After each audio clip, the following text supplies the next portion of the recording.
the teleprompter's broken. I don't have a microphone. Well, we're going live. 2, 1.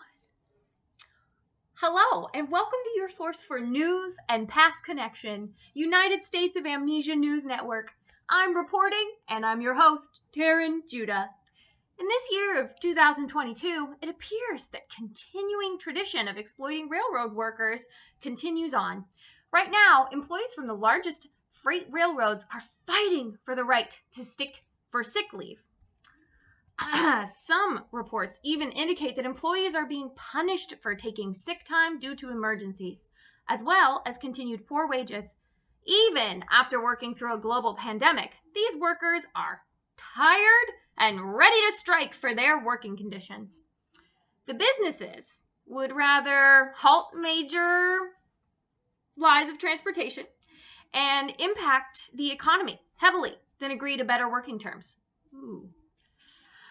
These same companies, known as the BNSF and the Union Pacific, have reported that their net income is up 16% from last year.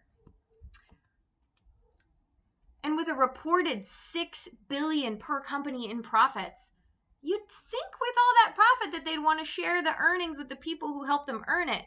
But let's take a look at history and play a little game I like to call, is it really a mystery, or are we just repeating history?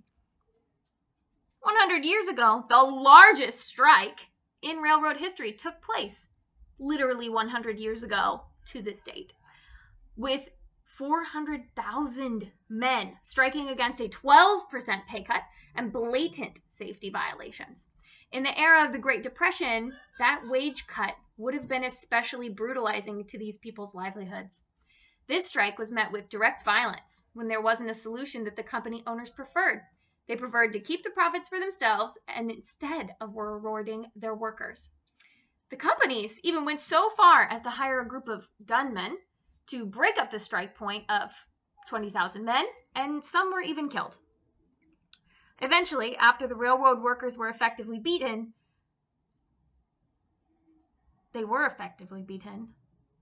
but in 1996, their struggle paid off, and in 1926, their labor paid off, and the 1926 Railroad Labor Act, which would protect these workers' rights, is going forward. Oh, teleprompter. I don't know about you, but I'm seeing a little bit of a connection here. In both situations, the same community is being taken advantage of. Their working conditions are not up to par, and the companies who employ them would rather exploit them further by using horrible means and manipulate them into stopping their strikes. The difference today is that President Biden appears to be stepping in to facilitate an answer, which the railroad unions will decide if they're going to take the offer or not. Just 100 years apart, you'd think we could learn from history a little bit, but it seems that we have a little bit of history of taking advantage of workers here in America, especially in economically fragile times. And that's really not a great idea. All right, next, for our next story, we're going to be talking about how this week, and actually starting on this very day, 3 states have effectively started their near total ban on abortion: Ohio, Indiana, and West Virginia. This is a result of the overturning of Roe v. Wade. Women and people with uteruses have been fighting for the right for health care for their bodies for a very long time now. With most bans not even including exceptions for rape or incest, it would seem that most legislation is hastily put together without thought about the people that have uteruses need somebody to care about their well-being outside of just making a law surrounding abortion. Another issue would be that when a mother's life is put in jeopardy, it will put pressure on doctors who might also risk their livelihoods depending on their decision within those states, as well as others moving forward. These bans will disproportionately affect people with low incomes who don't have the means to access travel. Now, when looking at the price of an abortion, since these states are not offering them, you could go to a state where it is legal. However, if you are in a financially unable place to do so, then effectively you cannot get an abortion. So let's take a look at history and see if we can see any connections. When Roe v. Wade was originally passed in 1973, the Hyde Amendment was proposed just 3 years later. Ooh. And it would restrict Medicaid's funds to not be used for abortion unless the mother's life was endangered. Luckily, the ACLU took into consideration the discrimination of women on Medicaid, and they fought against the fact that the government was putting restrictions on funding for abortion and how this would discriminate against low-income Medicaid-dependent people. The Reproductive Freedom Project was able to hold this act without it being passed for 1 whole year before it was.